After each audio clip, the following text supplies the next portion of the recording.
এই পৃথিবী ভেবে দেখেছেন কি?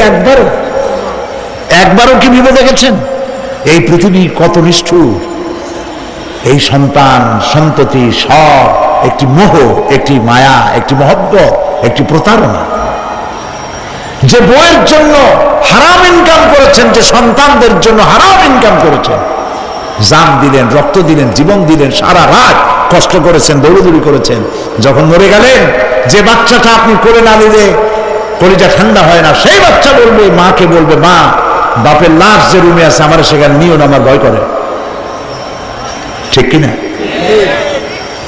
স্ত্রীও আরো দু একজন লোক না হলে লাশের ঘরে থাকতে পারবে না, তারও ভয় করবে। থাকলে বড় জোর মা থাকতে পারে, বাপ থাকতে পারে। যাকে বিবাহ করার পর অনেক সন্তান আছে, মা বাপকে চোখে দেখতে পারে না, বল কথা মতো মায়ের সাথে কথা বলা বন্ধ করে দেয়। হয়তো কুমিল্লা এরকম নাও থাকতে পারে।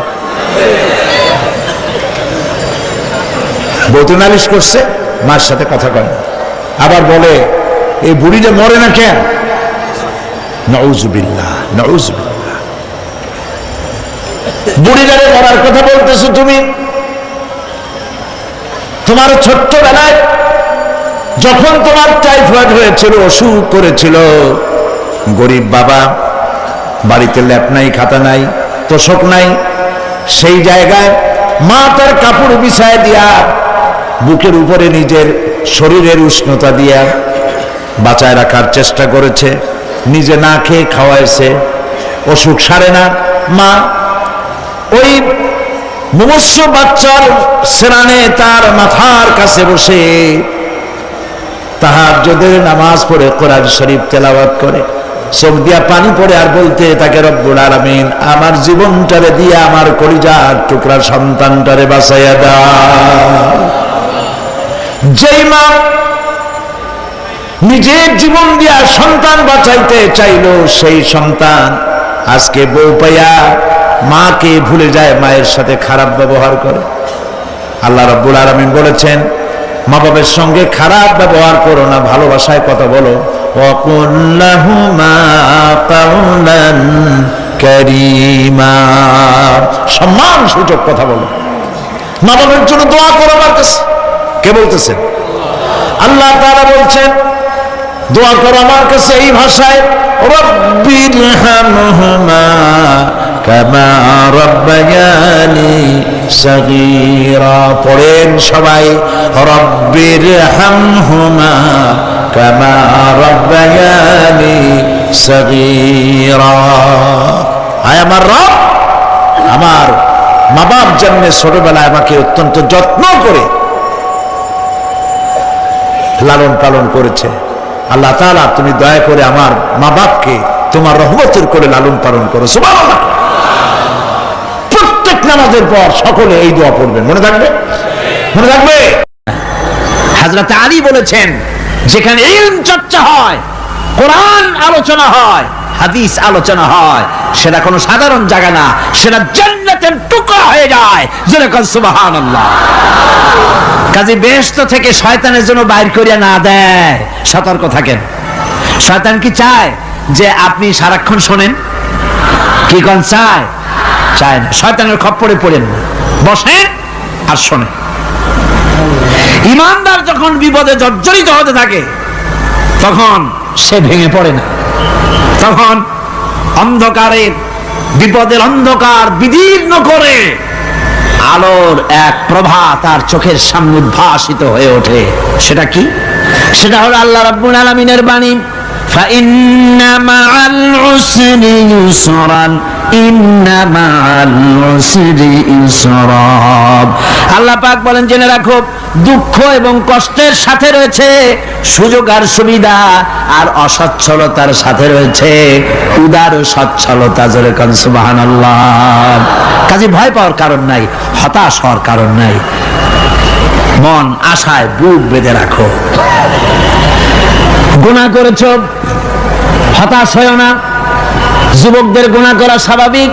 ইউনিভার্সিটির ছাত্র, কলেজের ছাত্র, প্রফেসর, শিক্ষক, অফিসার ঘুষ খেয়েছেন, জিনা করা হয়েছে, মদ খাওয়া হয়েছে, মিথ্যা কথা বলা হয়েছে, যাই কিছু করেন না কেন ভয় পাওয়ার কারণ নাই, নিরাশ হওয়ার কোনো দরকার নাই।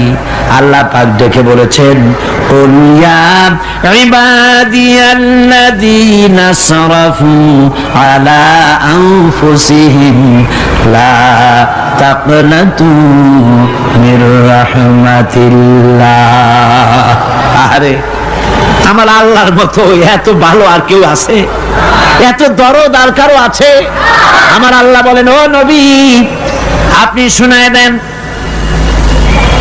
হে আল্লাহর বান্দারা, তোমরা যারা নিজেদের উপরে বাড়াবাড়ি করেছো, নিজেদের উপরে জুলুম করেছো, অত্যাচার করেছো, আমি আল্লাহর রহমত থেকে নিরাশ হয়ে যেও না। মানুষ যদি অপরাধ করে, বাপের সাথে অপরাধ করেছে, মায়ের সাথে অপরাধ করেছে, মা বাবা সন্তানের চাইতে এত বড় কল্যাণকামী তো আর কেউ নাই, কিন্তু মা বাবা কোনোদিন বলে না আয় আমার ছেলে তোরে মাফ করে দেই, এরকম বলে নাকি? মন চায় ছেলে যদি মাপ চাইতো, খুশি হয়ে মাফ করে দিতাম, কিন্তু কেন যে আসে না, ডাকে না যে আয় মাফ করে দেই। মা বাপ আপনাকে এত ভালোবাসে, সেই মা বাপও আপনাকে বলে না যে আয় মাফ করে দেই। আমার আল্লাহ হচ্ছেন এমন আল্লাহ, আল্লাহ রাব্বুল আলামিন ডাকেন, এ বান্দা খুন করেছিস ফিরে আয়, জিনা করেছিস ফিরে আয়, হত্যা করেছিস ফিরে আয়, চুরি করেছিস ফিরে আয়, কুফরি করেছিস ফিরে আয়, সুদ খেয়েছিস, ঘুষ খেয়েছিস, মদ খেয়েছিস ফিরে আয়, এসে আমার দরবারে চোখের পানি ফেল, আমার দরবারে কাঁদাকাটি কর। ইন্নাল্লাহা ইয়াগফিরুয যুনুবা জামিআ ইন্নাহু হুয়াল গফুরুর রহিম। আমার দরবারে চোখের পানি ফেলে কান, আমি রব্বুল আলামিন জিন্দেগীর গুনাহ মাফ করে দেব। সুবহানাল্লাহ কোন, সুবহানাল্লাহ কোন। আমার কাছে কান, চোখের পানি ফেল। আল্লাহ রাব্বুল আলামিনের কাছে বান্দার দুইটা ফোঁটা বেশি প্রিয়। একটা হলো জিহাদের ময়দানে যে রক্ত ফোঁটা দেওয়া হয়, এটা আল্লাহর কাছে প্রিয়। আর আল্লাহর ভয়তে গুনাহের জন্য লজ্জা করে, অনুশোচনা করে বান্দা যখন চোখের পানি ছেড়ে দেয়, আল্লাহর কাছে এটা অত্যন্ত প্রিয়। নবীজি বলেছেন, বান্দা যখন গুনার ভয়তে, আল্লাহর ভয়তে, জাহান্নামের ভয়তে অনুশোচনা করে যখন চোখ দিয়া পানি ছেড়ে দেয়, ওই চোখের পানি নাকের অর্ধেক আসতে না আসতে আল্লাহ রাব্বুল আলামিন বান্দারে মাফ করে দেন। আল্লাহ বরদাস্ত করতে পারেন না যে বান্দা কান্দে। আমার ভাইরা, আল্লাহ রহমত এই পৃথিবীতে, আল্লাহর রহমতকে 100 ভাগ করা হয়েছে। আল্লাহ রহমতের কত ভাগ? এই 100 ভাগের 1 ভাগ সারা পৃথিবীতে ছড়াই দেওয়া হয়েছে। আর 99 ভাগ কার কাছে? আল্লাহর কাছে। একটা ভাগ দুনিয়া ছড়ানো হয়েছে আদম আলাইহিস সালাম থেকে নিয়ে এই পর্যন্ত, এখান থেকে নিয়ে কিয়ামত পর্যন্ত পৃথিবীতে যত মানুষ আসবে, যত প্রাণী আসবে, তাদের মধ্যে প্রাণী জগত গাভী তার বাছুরকে ভালোবাসে ঠিক কিনা, হাতি তার বাচ্চাকে ভালোবাসে ঠিক কিনা, মুরগি তার বাচ্চাকে ভালোবাসে কিনা, প্রত্যেক মাই তার সন্তানকে ভালোবাসে মানুষের মতো। এই ভালোবাসা, এই স্নেহ, এই মমতা, এই করুণা, এই মহব্বত একটা ভাগ দুনিয়ায় দেওয়ার পর আপনি আর আমি যতটুকু ভাগে পেয়েছি, সেই মহব্বতে, স্ত্রীর মহব্বতে অস্থির, মায়ের মহব্বতে অস্থির, সন্তানের মহব্বতে অস্থির। এখন চিন্তা করেন, একটা ভাগ সারা পৃথিবীতে বিতরণ করার পর যেটুক পেয়েছি, তাতে যদি এত মহব্বত হয়, তাহলে এর 99 ভাগ মহব্বত যে আল্লাহর কাছে জমা আছে, এই বান্দার জন্য তার কত মহব্বত, এই বান্দার জন্য কত করুণা তার, কত মহব্বত তার, কত দয়া তার। এই জন্য আল্লাহ রাব্বুল আলামিন বলেছেন, নাব্বি ইবাদি আন্নি আনাল গফুরুর রহিম। আমার নবী সুসংবাদ দিয়ে দাও, বান্দাদেরকে শোনায় দাও যে আমি আল্লাহ তাআলা ক্ষমাশীল আর দয়াবান। হুজুর কাঁদতেছিলেন, হযরত ওমর রাদিয়াল্লাহু তাআলা আনহু এসে দেখেন হুজুর একা কাঁদতেছে। হুজুর জিজ্ঞেস করছেন, হযরত ওমর জিজ্ঞেস করলেন, হুজুর আপনি কাঁদেন কেন একা একা? হযরত ওমর বলেন, আমি যখন প্রশ্ন করলাম নবীজি বললেন, আমার কাছে কিছু আগে জিবরাইল এসেছিলেন, জিবরাইল এসে আমাকে বললেন, আল্লাহ পাক বলেছেন, হে আমার নবী, ইসলামের ভিতরে থেকে যে সমস্ত মানুষগুলি ইসলামের ভিতরে থেকে চুল আর দাড়ি পাকায় দিছে, কিয়ামতের দিন এই লোকগুলারে আমি শাস্তি দিতে আমার শরম হবে। হযরত ওমর বলেন, হুজুর উম্মতের জন্য কত বড় খোঁজ খবর এটা, আর আপনি কাঁদতেছেন। হুজুর বলেন, ওমর তুমি জানো না আমার কান্নার কারণ ভিন্ন। আমার কান্নার কারণ হলো যে আল্লাহ রাব্বুল আলামিন কিয়ামতের দিন দাড়ি চুল পাকা বান্দারে শাস্তি দিতে শরম করবেন, সেই দাড়ি চুল পাকা বান্দাগুলি আল্লাহর সাথে নাফরমানি করতে শরম করে না। আমি এই লজ্জায় কাঁদতেছি।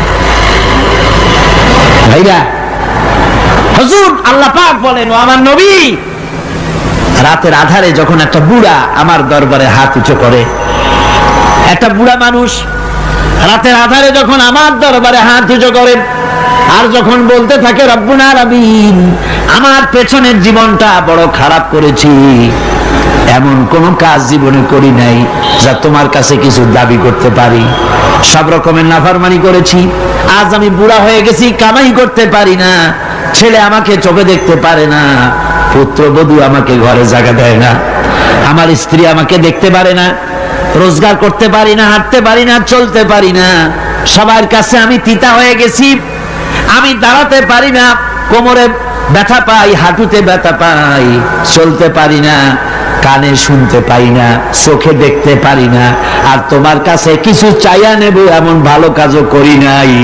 এইভাবে যখন বান্দা কাঁদতে থাকে আমার দরবারে, ও আমার হাবিব আমার রহমতের দরিয়ায় জোশ মেরে যায়, আমার শরম হয় এই বুড়াটারে কেমনে খালি হাতে ফিরাইয়া দেই।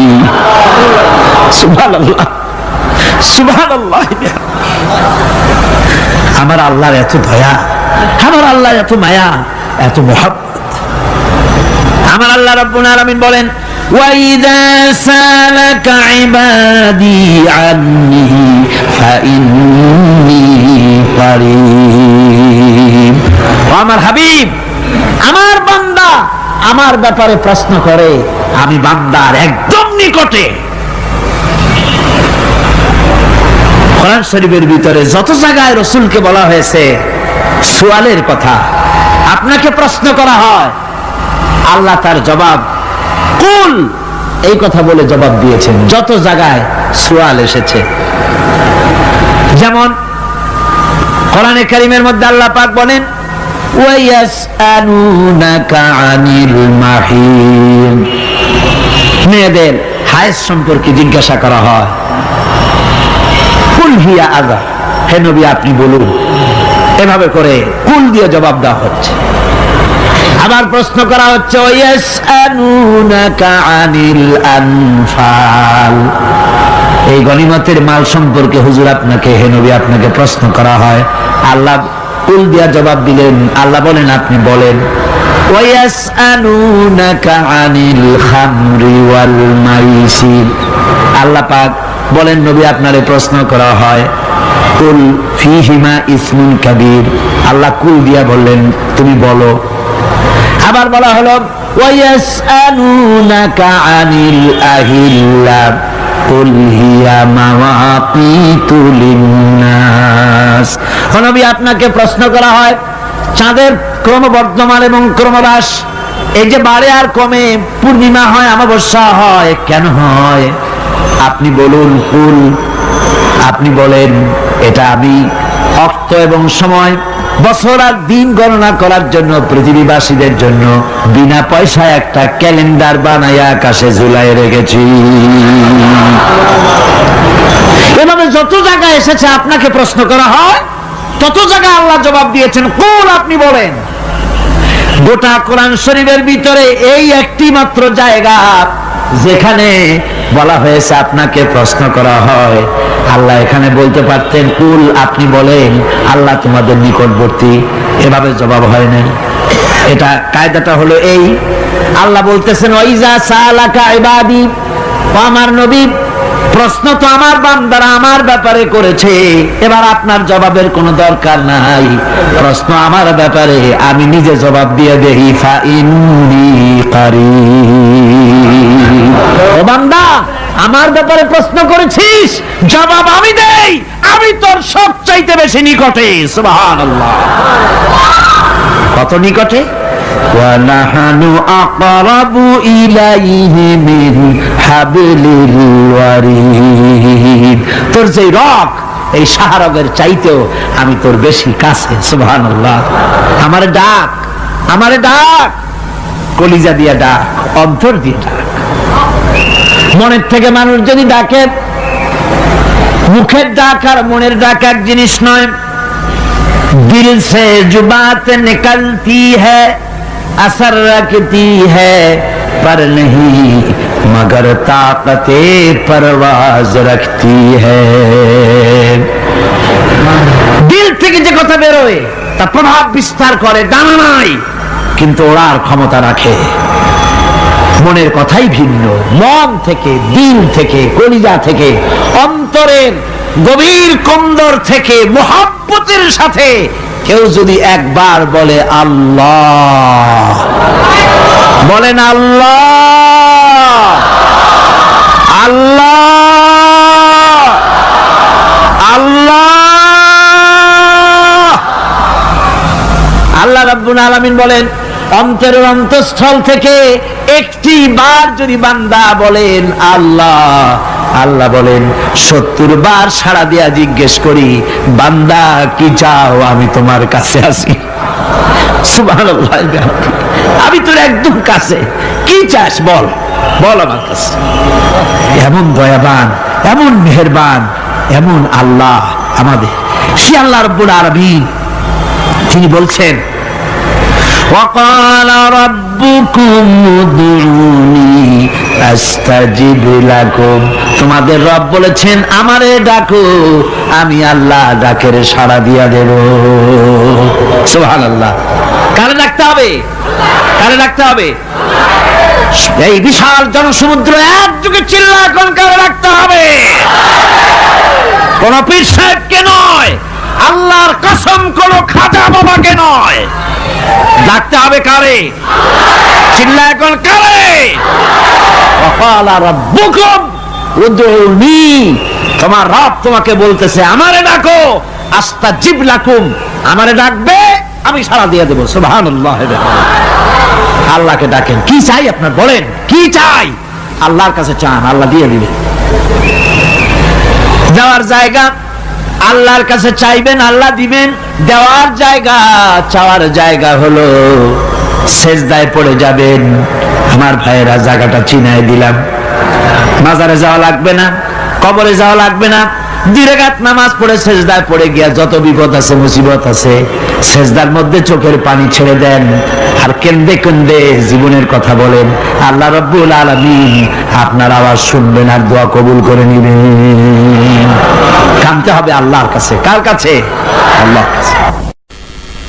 সুম্মা ইস্তাগফিরুল্লাহ। আর এরপরে সে যদি আমি আল্লাহর কাছে ক্ষমা চাই, ইয়াজিদিল্লাহ গাফুরার রহিমা, সে আমি আল্লাহকে গফুর এবং রহিম হিসাবে পাবে। সুবহানাল্লাহ। আল্লাহকে গফুর এবং রহিম হিসাবে পাওয়া যাবে। সব আল্লাহকে বলতে হবে, গুনাহ মাফ চাইতে হবে। এই জন্য হুজুর সাল্লাল্লাহু আলাইহি ওয়াসাল্লাম দৈনিক 100 বার তওবা করতেন। কোন হাদিসে আছে 70 বার, কোন হাদিসে আছে 100 বার তওবা করতেন। নামাজের পরে তো প্রত্যেক নামাজই পড়তেন হুজুর, সালাম ফিরাতেন আর সাথে সাথে বলতেন আল্লাহু আকবার, আস্তাগফিরুল্লাহ, আস্তাগফিরুল্লাহ, আস্তাগফিরুল্লাহ। মনে থাকবে আপনাদের? মনে থাকবে? সালাম ফিরাইয়া কি বলবেন? না, সালাম ফিরাবার সাথে সাথে বলবেন আল্লাহু আকবার, তারপরে পড়বেন আস্তাগফিরুল্লাহ, আস্তাগফিরুল্লাহ, আস্তাগফিরুল্লাহ। তওবা করবেন, আল্লাহর কাছে সব সময় গুনাহ মাফ চাইতে থাকবেন, বিনীত থাকবেন। আল্লাহকে পাওয়া যাবে, তাকে রহিম হিসেবে পাওয়া যাবে। সুতরাং ঈমান বিল্লাহ, আল্লাহর প্রতি ঈমান আনলে পরে 4th নম্বরের যে উপকারটা হবে সেটা হলো হতাশায় ভুগবে না, নিরাশায় ভুগবে না, আশায় বুক বেঁধে উঠবে। ঈমান মজবুত হবে, আল্লাহর কাছে মানুষ বিনয়ী হয়ে যাবে। এবার পঞ্চম নম্বরের উপকার আমি বলছিলাম, ঈমান বিল্লাহ, আল্লাহর প্রতি ঈমান আনলে পরে অসংখ্য উপকার হয়, অসংখ্য বৈশিষ্ট্য আছে। এর 6টা উপকারের কথা আমি বলবো। কয়টা? অসংখ্য উপকারের ভিতরে প্রধান 6টি উপকারের কথা বলবো। এর বললাম কয়টা? 4টে বলছি। এবার বলো পঞ্চম উপকারের কথা। আল্লাহর প্রতি আপনি পূর্ব পশ্চিমে কতবার মুখ ঘোরালেন, এটাই কিন্তু আপনার আসল সৎ কাজ নয়। আসল সৎ কাজ হলো আল্লাহর প্রতি ঈমান আনা। এই ঈমানের ব্যাপারে 3টা দিন আমরা পার করে দিলাম, এখনো কথা শেষ হয় নাই। আল্লাহর প্রতি ঈমান আনলে পরে যে উপকারটা হবে পঞ্চম নম্বরে, সেটা হলো কঠোর এবং কঠিন বিপদের ভিতরে বান্দার ভিতরে অবিচলতা এবং ধৈর্যের সৃষ্টি হয়ে যাবে। আলহামদুলিল্লাহ। কঠিন বিপদ মুসিবত আসলে পরে সে অবিচল থাকবে। সারা দুনিয়ার বিপদ আপদ, শত্রুতা, দুঃখ, কষ্ট, মুসিবত, জুলুম, নির্যাতন সবকিছু পাহাড়ের মতো উঁচু হয়ে তাকে ঘিরে ফেলবে, কিন্তু তাকে এক চুলও নাড়াতে পারবে না। আলহামদুলিল্লাহ। সারা পৃথিবী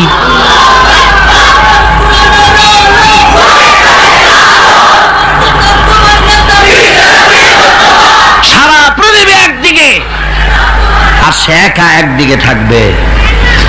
বিরোধিতা তো হবেই, বিপদ তো আসবেই। কবি বলতেছেন, সাথে জাকা রহা হ্যায় अज़ल से ता इमरोज, सतेजा का रहा है अज़ल से ता इमरोज, चरागे मुस्तफावी से शरारे बुलहबीस। সে আবহমান কাল থেকে শুরু করে মুস্তাফা সাল্লাল্লাহু আলাইহি ওয়াসাল্লামের দীপ শিখার সাথে আবু জেহেল, আবু লাহাবের অগ্নিস্ফুলিঙ্গের টক্কর লেগেই আছে। রাসূলুল্লাহর আল্লাহর দেওয়া এই বিধান, এই দ্বীনের বাতিটা টিম টিম করে জ্বলেছে। আর গোরকি, টর্নেডো, হাজার হাজার মাইল বেগে হেরিকেন এসেছে, গোরকি এসেছে, টর্নেডো এসেছে, টাইফুন এসেছে, কিন্তু এই আলো নিবাইতে পারে নাই। সুবহানাল্লাহ। এই আলো নিবাতে পারে নাই। এই শত্রুতা চিরকালের, নিবাতে পারবে না। কারণ হচ্ছে আল্লাহ রাব্বুল আলামিন বলেছেন, ইউরিদুনা লিয়ুতফিউ নূরাল্লাহি বিআফওয়াহিহিম ওয়াল্লাহু মুতিম্মু নূরিহি ওয়ালাউ কারিহাল কাফিরুন। ওরা চায় মুখের ফু দিয়ে আমার আলোকে নিভিয়ে দেবে, কিন্তু আমি আমার আলোকে পূর্ণতা দান করব। তাতে কাফের বেঈমানদের কলিজায় যত জ্বালা যন্ত্রণা হোক, আমার দ্বীন কেউ মিটাই দিতে পারবে না। সুবহানাল্লাহ। সুতরাং বিপদে অবিচলতা আসবে, সে অটল হবে, মজবুত হবে। কোরআনে কারীম বলতেছে, ওয়া কাযালিকা জাআলনা লিকুল্লি নাবিয়্যিন আদুওয়াম মিনাল মুজরিমিন। এই পৃথিবীতে এমনি করে আমি সকল নবীদের শত্রু বানিয়েছি, সব পাপিষ্ঠ অপরাধীদেরকে। নবীদের সাথে বিরোধিতা করেছে কারা? পাপিষ্ঠরা, অপরাধীরা। আজও খুঁজে দেখেন, আজও ইসলামী আন্দোলনের বিরোধিতা যারা করে সবগুলি কি? পাপিষ্ঠ। সত্য কি রাখ? ইসলামী আন্দোলনের বিরোধিতা যারা করে হিসাব করে, চোখ দিয়ে তাকায় দেখেন, খুঁজে দেখেন তাদের নামগুলি। মদখোর, জিনাকার, বদমাশ, চোর, হাইজাকার, বেনামাজি, লুটেরা, মিথ্যাবাদী, সবচাইতে সমাজের নিকৃষ্ট লোকগুলি ইসলামের বিরোধিতা করে।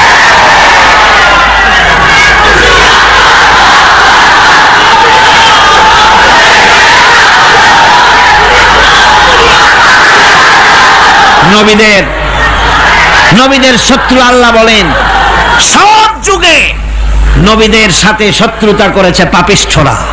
আল্লাহর কথা। কার কথা? সকল যুগে নবীদের সাথে শত্রুতা করেছে পাপিষ্ঠরা, নিকৃষ্ট ধরনের অপরাধীরা। সুতরাং নবী রাসূলদের অবস্থা যখন এই, তখন দ্বীনের দাওয়াত যারাই দেবে তাদের কিসমত এরকম হবেই। এই বাধার মোকাবেলা তাদেরও করতে হবে। এই যে বাধাটা আসে, এই যে মারে, অপরাধ অপরাধ কি? এই যে তারা চোর বা ডাকাত যাদের মারা হয়। আল্লাহ রাব্বুল আলামিন বলেন অপরাধ হলো ওয়ামা নাকামু মিনহুম ইল্লা আইয়ুমিনু বিল্লাহিল আজিজিল হামিদ। অপরাধ হচ্ছে ঈমানদার লোকদের উপরে নির্যাতন চালিয়েছে, অন্য কোনো কারণে নয়, কারণ একটাই, তারা আল্লাহর জমিনে আল্লাহর দ্বীন প্রতিষ্ঠা করতে চেয়েছে, আর কোনো অপরাধ না। জমিন আল্লাহর, জমিন কার? এই বিশাল জনসমুদ্র গর্জে উঠুন একযোগে বলুন জমিন কার? আইন চলবে কার? এখানেই সংঘর্ষ বেঁধেছে আবহমান কাল ধরে। মানুষ অত্যাচারিত হয়েছে, সাহাবায়ে কেরাম অত্যাচারিত হয়েছেন।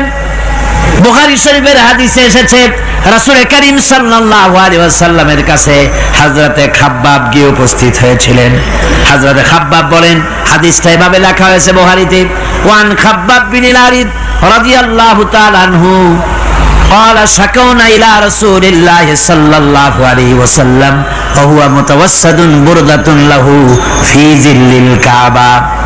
রাসূলুল্লাহর কাছে গেলাম, কাবা শরীফের কাছে গিয়ে দেখি নবীজি একটা চাদর গায়ে দিয়ে তিনি আরাম ফরমাচ্ছিলেন কাবা শরীফের ছায়ায়। সেখানে গিয়ে বললাম, আলা তাস্তানসিরু লানা আলা তাদউ লানা ইয়া রাসূলুল্লাহ, হে আল্লাহর রাসূল, আপনি কি আমাদের জন্য আল্লাহর কাছে দোয়া চাইবেন না? আপনি কি আল্লাহর কাছে আমাদের জন্য সাহায্য চাইবেন না? আমাদের লোকগুলিকে, মুসলমানগুলিকে মারতে মারতে তো শেষ করে ফেলে দিল। তারা আমাদের সুমাইয়াকে মারলো, আমাদের খাব্বাবকে উটের সাথে পায়ের দড়ি লাগায় টানলো, আমাদের খোবায়েবকে তারা আগুনের উপরে চিৎ করে শোয়ায় রাখলো, না খায় রাখতেছে, মারতেছে, কষ্টে তো শেষ হয়ে গেলাম। হুজুর আপনি কি আমাদের জন্য দোয়া করবেন না? হাদিস শরীফে এসেছে নবীজি উঠে বসলেন সোজা হয়ে।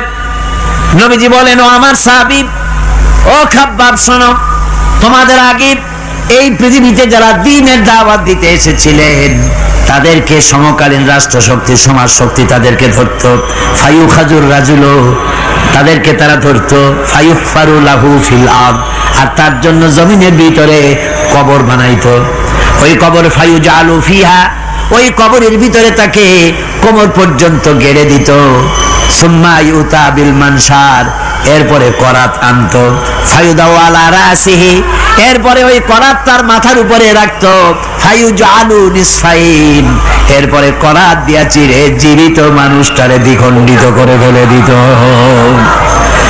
মা ইয়াসুদ্দুহু যালিকা আন দীনিহি, ও আমার খাব্বাব, এত কষ্ট দেওয়ার পরেও সেই যুগের কোন মুসলমানকে, দ্বীনের দায়ীদেরকে আল্লাহর দ্বীন থেকে এক চুলো তারা সরাই দিতে পারে নাই, এক চুলো সরাতে পারে নাই। ওয়াল্লাহি, ও খাব্বাব, আমি আমার আল্লাহর নামে কসম করে বলছি, লা ইউতাম্মান্নাল্লাহু হাযাল আমরা হাত্তা ইয়াসিরার রাকিবু মিন সানা ইলা হাযরামাউত। আমি কসম করে বলি, আল্লাহ রাব্বুল আলামিনের এই সানা থেকে হাজারামাত পর্যন্ত লোকেরা যাতায়াত করবে, সুন্দরী রমণীরা গমন করবে, সদাগরেরা যাতায়াত করবে, টাকা নিয়া পয়সা নিয়া যাতায়াত করবে। তাদের মনের মধ্যে লুটের ভয়, টাকার ভয়, চুরির ভয়, ডাকাতির ভয়, জেনার ভয়, হত্যার ভয়, ধর্ষণের ভয়, কোনো ভয় থাকবে না। লা ইয়াখাফু ইল্লাল্লাহ, আল্লাহ ছাড়া কোনো ভয় থাকবে না। এমন একটা সমাজ, এমন একটা সময় আসবে। ওয়ালাকিন্নাকুম তাস্তাজিলুন, অথচ খুব তাড়াহুড়ো তোমরা করতেছো। তাড়াহুড়ো করো না, সময় আসবে ইনশাআল্লাহ। আর সে সময় আসছিল মদিনায়, আসে নাই? আসে নাই? সুতরাং আজও চট্টগ্রামের এই বিশাল জনসমুদ্রকে বলতে চাই, নির্যাতন, স্বৈরাচার, জুলুম, অত্যাচার, হত্যাকাণ্ড যা কিছু ঘটতেছে, ধৈর্য ধরুন, আন্দোলনে শরীক হন, জান বাজি রাখুন। এ বাংলাদেশেও আগামী যে পার্লামেন্ট হবে, আগামী জাতীয় নির্বাচনে যে পার্লামেন্ট তৈরি হবে, ইনশাআল্লাহ সেই পার্লামেন্ট হবে কোরআনের পার্লামেন্ট ইনশাআল্লাহ।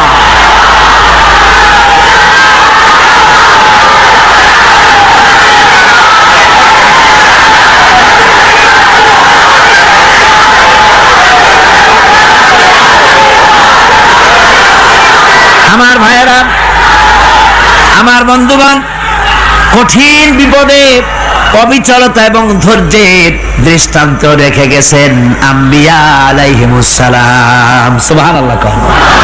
কঠিন বিপদে অবিচলতা, দৃঢ়তা, ধৈর্য কারে বলে, তার দৃষ্টান্ত কারা রেখেছেন?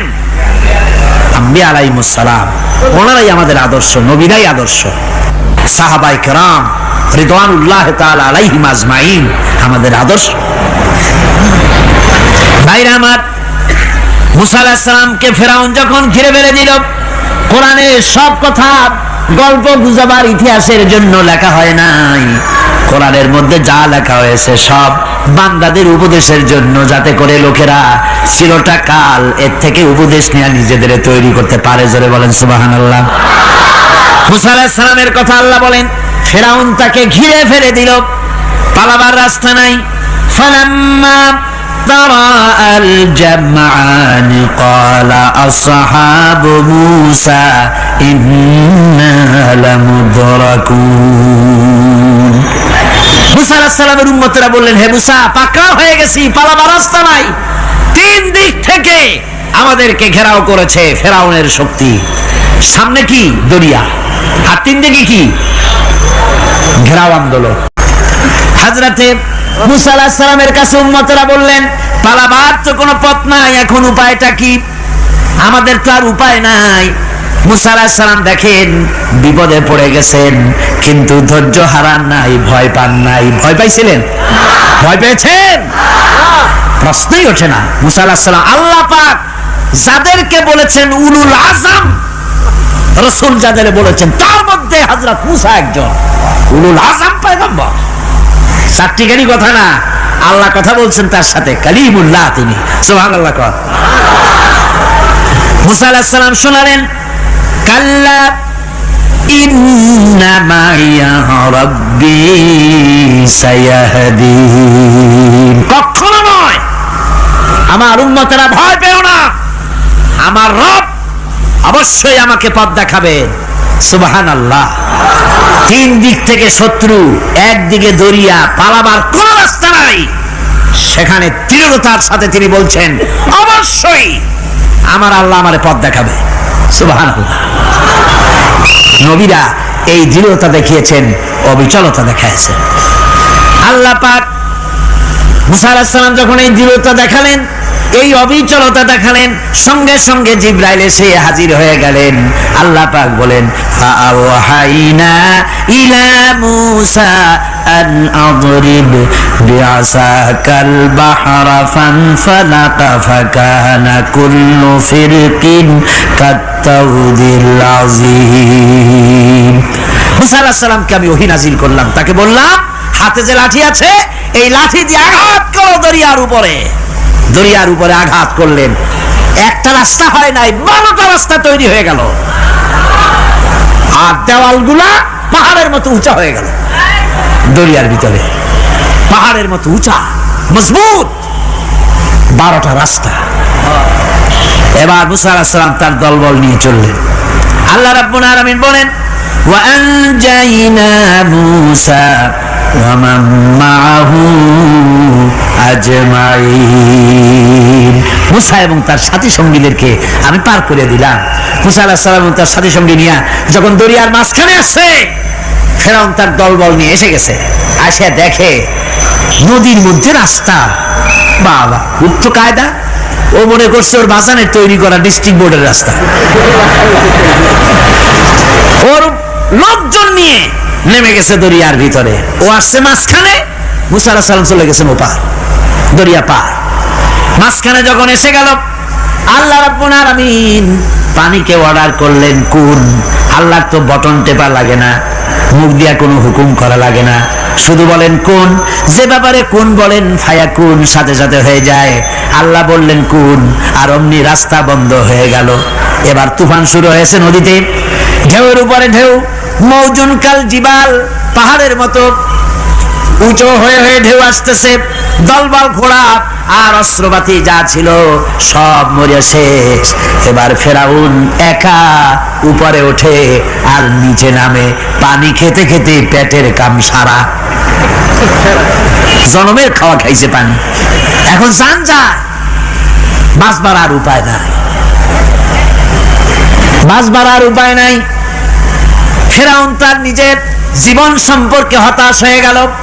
এবার ফেরাউন বলতেছে, আমানতু আন্নাহু লা ইলাহা ইল্লাল্লাযী আমানাত বিহি বানু ইসরাঈল। আমি ঈমান আনলাম, আমি ঈমান আনলাম আল্লাহ ছাড়া কোন ইলাহা নাই। ওই আল্লাহর উপর ঈমান আনলাম যে আল্লাহর উপর ঈমান এনেছে বনি ইসরাঈলেরা। আল্লাহ যাতে ঠিক পায় যে কোন আল্লাহর উপর ঈমান আনছে। বনি ইসরাঈলের আল্লাহর উপর ঈমান আনলাম। আল্লাহ এই তো মুসলমান হয়ে গেছি, এরপরও আমারে সুবাও কেন?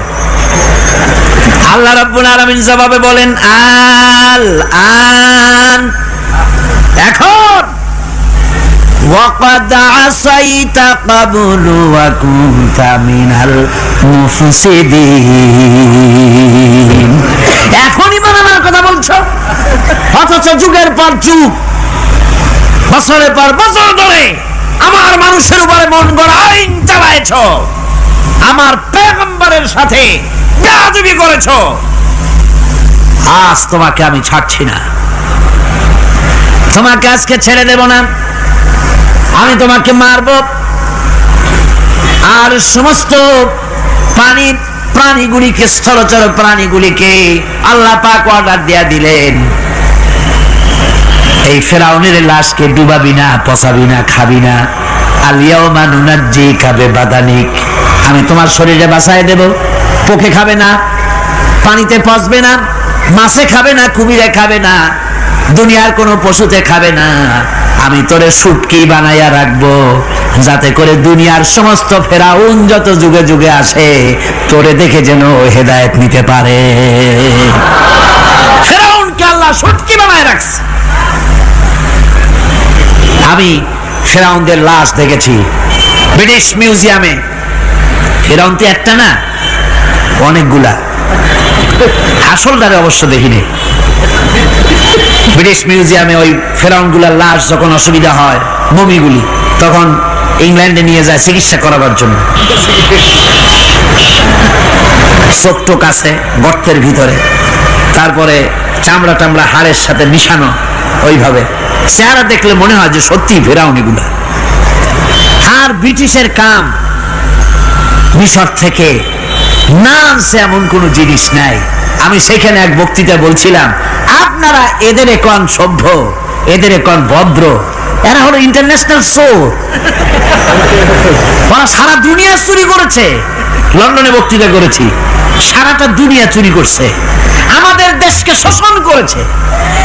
এই বিশাল ভূভাগকে শোষণ করে ইংল্যান্ডের দ্বীপটাকে তারা সাজাইছে। তারা ময়ূর সিংহাসনের, শাহজাহানের ময়ূর সিংহাসনের ময়ূরের বাম চোখে কোহিনূর মণি লাগাইছিলেন।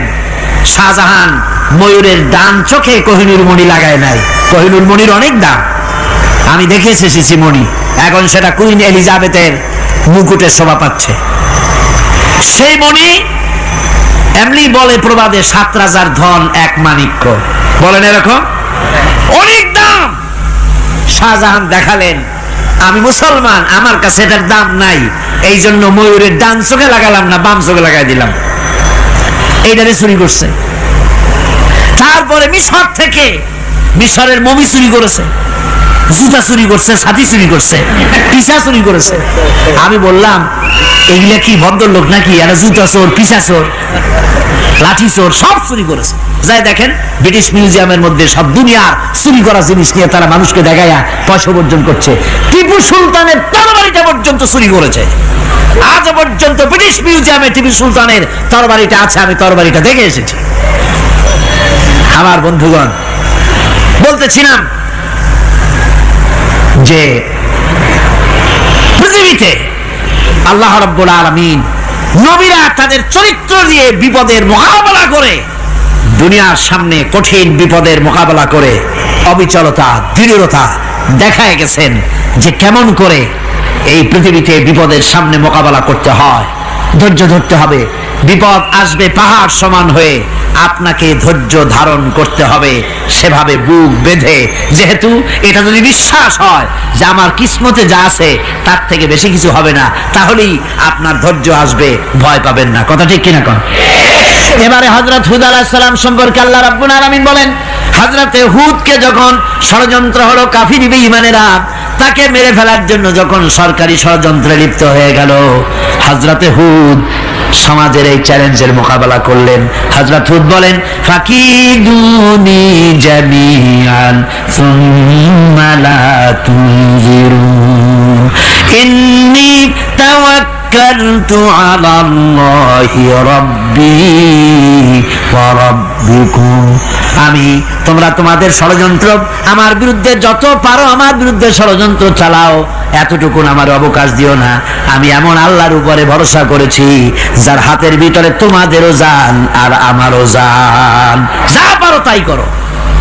সরকার সমস্ত শক্তি একত্রিত হয়ে আমার মোকাবেলা করো। একদিকে হুদ আলাইহিস সালাম, আর একদিকে গোটা জাতি।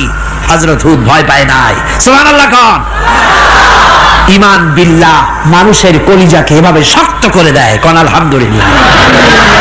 এবারে এই বিপদের, কঠিন বিপদের মোকাবেলা করে আমার রাসূল যে প্রমাণ দিয়ে গেলেন, আমার রাসূল যে কঠিন বিপদের মোকাবেলা করলেন, ভাইরা আমার, হিজরতের রাতে সওর পাহাড়ের ভিতরে যখন তিনি আশ্রয় নিলেন, হযরতে আবু বকর সাথে ছিলেন।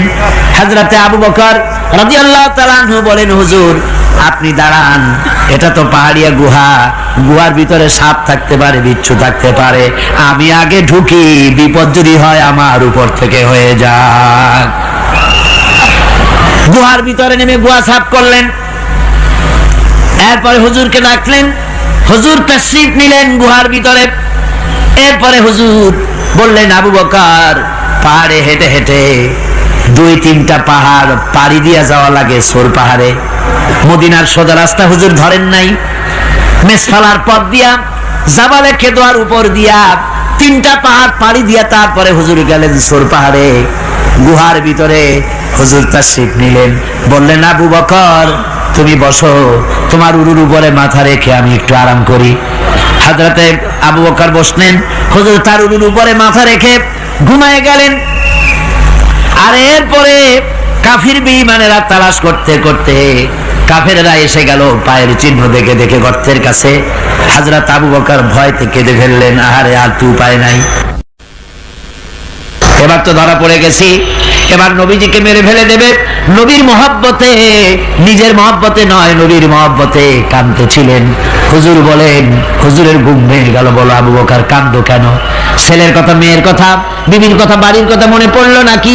হযরত আবু বকর বলেন, ইয়া রাসূলুল্লাহ, আল্লাহর কসম করে বলি, যেদিন ঈমান এনেছি এই কলিজার ভিতরে মা বাপ, স্ত্রী, পুত্র, পরিজন, এমনকি আমার নিজের জীবনের চাইতে আপনারে বেশি ভালোবাসি। কাঁদো কেন?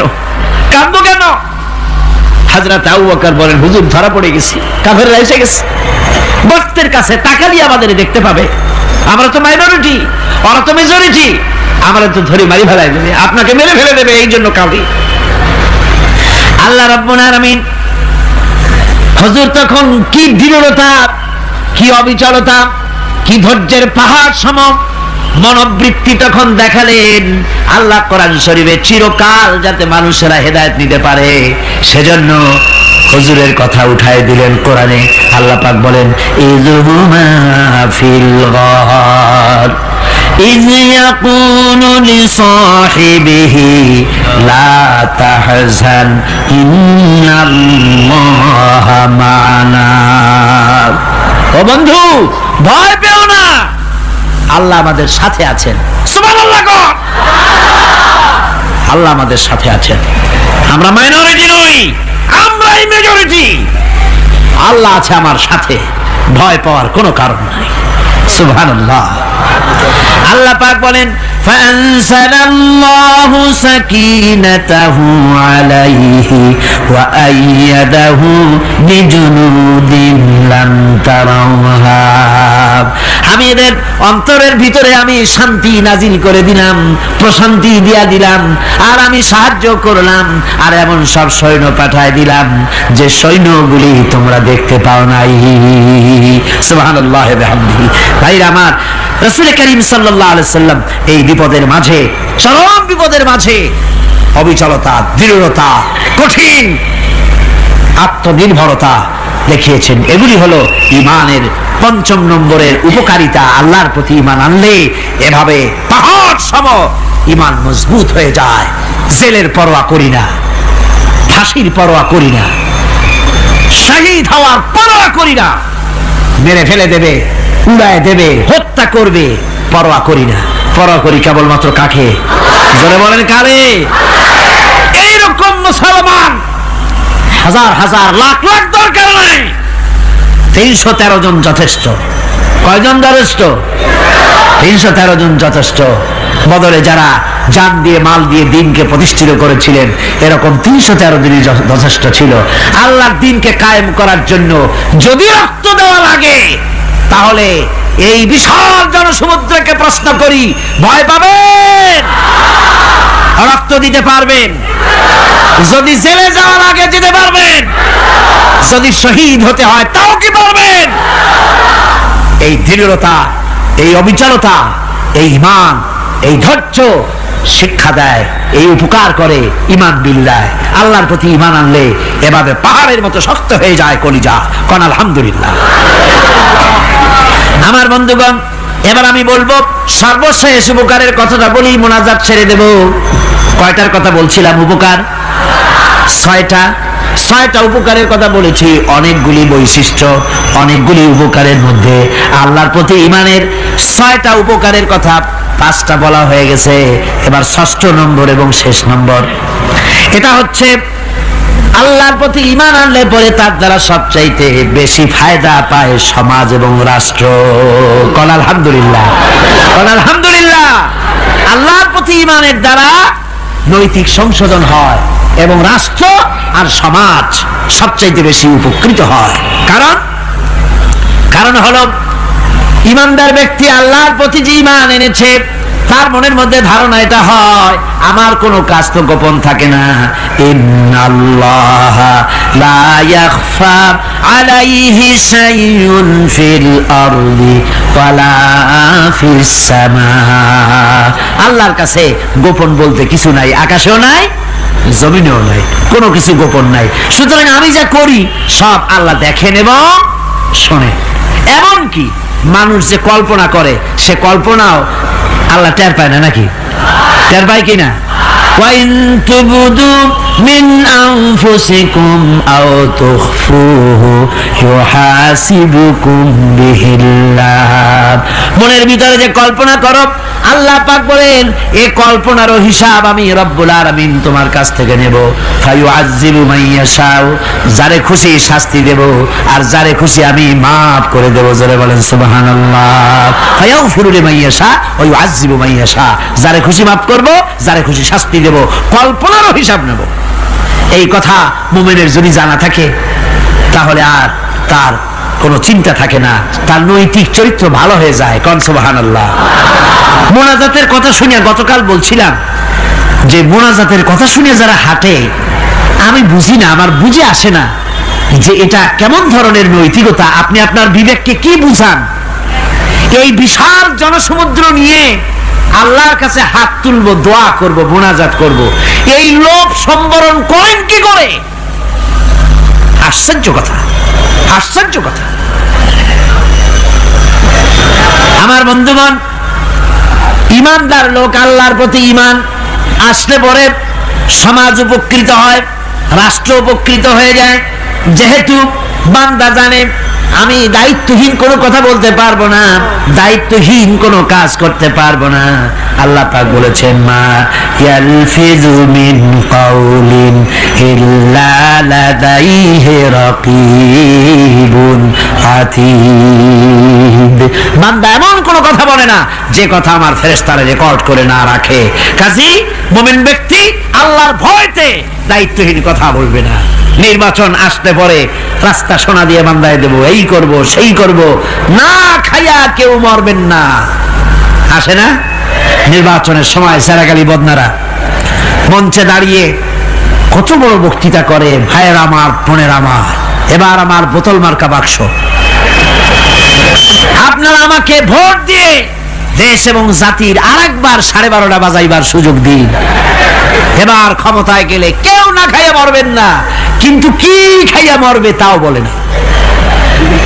এর মানে হতে অর্থ হচ্ছে এই, ওরা যদি ক্ষমতায় যেতে পারে তাহলে বিষ খাইয়া হোক, গুলি খাইয়া হোক, কিছু না কিছু খেয়ে মরতে হবে। একেবারে খালি পেটে মরলে গ্যাস্ট্রিক হওয়ার সম্ভাবনা আছে। ঈমান বিল্লাহ যদি না থাকে, আল্লাহর ভয় যদি না থাকে, তাহলে দায়িত্বহীন কথা বলে। আর আল্লাহর ভয় যদি থাকে তাহলে নৈতিকতার সংশোধন হয়ে যায়, দায়িত্বপূর্ণ কথা বলে, মানুষকে ফাঁকি দেয় না। আমার বন্ধুগণ, আল্লাহ রাব্বুল আলামিন তার বান্দা যারা আল্লাহকে ভয় করে, সে ভয় করা বান্দাগুলির মনের মধ্যে এই চিন্তা এসে যায়, আমি যেখানে থাকি না কেন আল্লাহ আমাকে দেখতেছেন, শুনতেছেন, রাতে হোক দিনে হোক যেখানে আছি আল্লাহ আমারে দেখতেছেন। আল্লাহ পাক বলতেছেন ওয়া হুয়া মাআহুম ইজ ইউবাইতুনা মা লা ইয়ারদা মিনাল কাওলি ওয়া কানা আল্লাহু বিমা ইয়ামালুনা মুহীতা। আল্লাহ পাক বলেন আমি তো আমার বান্দার নিকটে তখনও থাকি যখন সে গোপনে গোপনে রাতের বেলায় আমার মর্জির খেলাফ পরামর্শ করে। আমার মর্জির খেলাফ পরামর্শ করতেছে রাত্রে, আমি তো তখনও কাছে থাকি, ওটা আমি শুনি। ঈমান যদি আসে তাহলে এই সব কাজ থেকে সে বিরত থাকে। সে যদি কম হয় সেখানেও আল্লাহ, বেশিও যদি হয় সেখানেও আল্লাহ। এমন কোন জায়গা আছে নাকি চিটাগংয়ে যেখানে আপনি একটা আকাম করবেন আর আল্লাহ টের পাবে না? কোন আছে নাকি? আচ্ছা চট্টগ্রামে না থাকুক, বাংলাদেশের কোন জায়গা আছে নাকি? পার্বত্য চট্টগ্রামে যত পাহাড় আছে, উঁচু নিচে জায়গা আছে, ওই জায়গায় বোধহয় আছে নাকি? সারা পৃথিবীতে আছে কোথাও? আল্লাহকে ফাঁকি দেওয়ার জায়গা কোথাও? সব স্পষ্ট। আল্লাহ কি ঘুমায় নাকি? ঘুমায়? তার কাছে দিনও যায় রাতও তাই, সমানে তিনি দেখতে পান, শুনতে পান, সবকিছু দেখতে পান, সবকিছু শুনতে পান। তাকে ফাঁকি দেওয়ার কোনো উপায় নাই। এই জন্য 6 নম্বরের উপকার যেটা হয় সেটা হলো সমাজ উপকৃত হয় ওই মানুষ দিয়ে যার মধ্যে ঈমান আছে। হযরত ওমর রাদিয়াল্লাহু তাআলা আনহু রাতের আধারে শেষ রাত্রে ঘুরতেছিলেন, দেখেন এক বাড়িতে কথা হচ্ছে, কথাবার্তার আওয়াজ পাওয়া যায়, মনে করলেন কোন অসুখ বিসুখ নাকি। ঘরে গিয়ে কান পাচ্ছেন দেওয়ালের সাথে, শুনতে পাচ্ছেন ভিতরে বুড়ি মা তার মেয়েকে বলছে এই মেয়ে ওঠ, উটের দুধ দোয়াই নিয়ে আসছি, এর মধ্যে পানি মিশা, তারপর সকালে বাজারে নিয়ে যা। মেয়ে বলছে মা এই কামটা আমি পারবো না। কেন পারবি না? হযরত ওমর ফরমান জারি করেছেন, দুধে পানি মিশাতে নিষেধ করেছে, কাজে এই কাজটা আমি পারবো না। আরে বেটি, আমিরুল মুমিনিন দেখ এখন কোথায় যায়, ঘুমায় আছে, সে কি দেখতেছে নাকি যে পানি মিশাই নাকি মিশাই? মেয়ে বলতেছে মা আমিরুল মুমিনিনকে ফাঁকি দেওয়া যেতে পারে, তার পুলিশ বাহিনীকে ফাঁকি দেওয়া যেতে পারে, কিন্তু আল্লাহ রাব্বুল আলামিনের চোখকে ফাঁকি দেওয়া যাবে না। হযরত ওমর এই কথা শুনে বাড়ি চলে গেলেন আর নিজের ছেলেকে ডেকে বললেন ছেলে আমার, অমুক জায়গায় একটা বাড়ি আছে, সেখানে একটা যুবতী মেয়ে আছে, ওই মেয়েটার বিয়ে হয়েছে কিনা শোনো, যদি বিবাহ না হয়ে থাকে তুমি তোমার নিজের বিয়ের প্রস্তাব দাও। আমিরুল মুমিনিন এই মেয়েটা সুন্দরী কেমন, স্বাস্থ্য কেমন কিছুই দেখলেন না, দেখলেন তাকওয়া। কি দেখলেন? আল্লাহর ভয়। আল্লাহর ভয় যখন একটা জাতির মধ্যে আসে, পুলিশ লাগে না, পুলিশের কাজ কমে যায়। পুলিশ তো পাহারা দিতে দিতে অস্থির হয়ে যায়, সারা রাত দিন সমানে কষ্ট করতে হয় তাদের। অধ্যাপক মুজিবুর রহমান সাহেব কালকে যে কথাটা বলছিলেন, আসামি পুলিশেরা কত কষ্ট করে জানবাজি করে আসামি ধরে, আর টেলিফোন আসে, হ্যালো কে চিটাগংয়ের এসপি নাকি? বলে হ্যাঁ। কারে ধরছো? ধরছি তো বল্টু মিয়ারে। ছাড়ো মিয়া, বল্টু আমার দলের লোকটা, তুমি ঠিক পাও নাই, তোমার নাক টাইট দিয়ে দেবে। বল্টুরিও ছাড়ো আর তার বন্দুকও ছাড়ো, ঠিক কিনা? আমার ভাইয়েরা, সুতরাং ঈমান যদি এসে যায় জাতির মধ্যে, পুলিশের দরকার হবে না, পুলিশ দরকার হবে কিন্তু তাদের ডিউটি কমে যাবে, আসামিরা আর অন্যায় কাজ কম করবে। রাসূলুল্লাহ যখন প্রেসিডেন্ট হয়েছিলেন, একজন মহিলা জিনা করেছিল, হাদিস শরীফে এসেছে ওই মেয়ে লোকটাকে জিনা করতে কেউ দেখে নাই, জিনা করার পর তার মধ্যে অনুভূতি জাগলো, এমন পাপ করেছি, এখন তো আমার জাহান্নাম ছাড়া উপায় নাই। মেয়ে লোকটি রাসূলুল্লাহর কাছে এসে গেলেন, এসে বললেন, হুজুর আমি তো জিনা করেছি, আমারে শাস্তি দেন। হুজুর মুখ ডান দিকে ফিরালেন, মেয়ে লোকটা ডান দিকে এলো, বললো জিনা করেছি, শাস্তি দেন। হুজুর বাম দিকে ফিরলেন, মেয়ে লোকটা বাম দিকে এসে বললো জিনা করেছি, শাস্তি দেন। মেয়ে লোকটা কিন্তু জানে জিনার শাস্তি সহজ ব্যাপার নাই, পাথর মেরে উড়িয়ে দেওয়া, মৃত্যুদণ্ড জানা আছে তার। এরপরে মেয়ে লোকটা চিন্তা করেছে, দুনিয়ায় পাথর খেয়ে মরবো, কিন্তু তবুও জাহান্নামের কঠিন আগুন সহ্য করতে পারবো না। রাসূলুল্লাহ বললেন, ও মেয়ে লোক, তুমি কি জিনা কর্তৃক গর্ভবতী হয়েছো নাকি? মেয়ে লোকটা বলল, হুজুর আমি গর্ভবতী হয়েছি। হুজুর বললেন, তুমি অপরাধ করেছো, তোমার গর্ভস্থিত সন্তান তো কোনো অপরাধ করে নাই, সুতরাং শাস্তি এখন দেওয়া যাবে না, ডেলিভারি হোক তারপরে শাস্তি দেব। মেয়ে লোকটা চলে গেলেন, আল্লাহর নবী তার নামে কোনো কেস ফাইল করেন নাই, গোয়েন্দা বিভাগের পুলিশ লাগান নাই। ডেলিভারির পর এই মেয়ে লোক আবার এসে হাজির, পুলিশ দিয়ে আনা লাগে নাই, আবার এসে হাজির, হুজুর আমি সেই হতভাগিনী, বলছিলেন ডেলিভারির পর বিচার করবেন, এই যে বাচ্চা হয়েছে, এ বাচ্চার দায়িত্ব কাউকে দেন, আর আমারে তাড়াতাড়ি শাস্তি দেন, আমি যদি মরে যাই আমি জাহান্নামে চলতে পারবো না। হুজুর বললেন, অপরাধ তুমি করেছো, এই বাচ্চার অধিকার আছে তোমার বুকের দুধ খাবে, আমি সেই অধিকার বাচ্চাকে নষ্ট করতে পারি না, বাচ্চা দুধ ছাড়ুক তারপরে এসো। 2 বছর যেতে না যেতে ওই মেয়ে লোকটি বাচ্চারে কোলে করে নিয়ে এসেছে, পুলিশ লাগে নাই, গোয়েন্দা বিভাগের কাউকে পাঠানো লাগে নাই, মেয়ে লোকটি বাচ্চা কোলে করে নিয়ে এসে হাজির, হুজুর আমারে চিনছেন নাকি? আমি তো সেই হতভাগিনী, জিনা করছিলাম, বিচার চাইছিলাম, ডেলিভারি পরে হবে বলছিলেন, দুধ ছেড়ে দিলে পরে হবে বলেছিলেন, আমার ছেলে এখন দুধ ছেড়ে দিয়েছে, আমি তারে রুটি খাওয়া শিখাইছি, দুধ ছাড়া এখন সে বাঁচবে, আমি তার হাতে রুটি দিয়ে আনছি, দেখেন ও রুটি খেতে পারে, আর দেরি করবেন না, আমার বিচার করে দেন।